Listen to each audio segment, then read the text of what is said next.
সর্বধর্মের মানুষের ঐক্য, ভারতবর্ষের সর্বধর্মের মানুষের ঐক্য, ভারতবর্ষের সংবিধান, ভারতবর্ষের সংবিধান, ভারতবর্ষের সেনাবাহিনী, ভারতবর্ষের বিএসএফ, ভারতবর্ষের প্রশাসন বন্দী। আল্লাহ ছাড়া দ্বিতীয় কাউকে ভয় করবেন না। দেশের সঙ্গে কখনো গাদ্দারি করবেন না, গাদ্দারদের সাথও দেবেন না। আসসালামু আলাইকুম। অনেক কষ্ট দিলাম, অনেক কষ্ট দিলাম, অনেক কিছু বললাম, কেউ ব্যথা নিয়ে যাবেন না।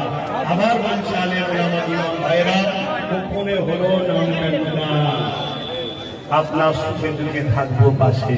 আসসালামু আলাইকুম।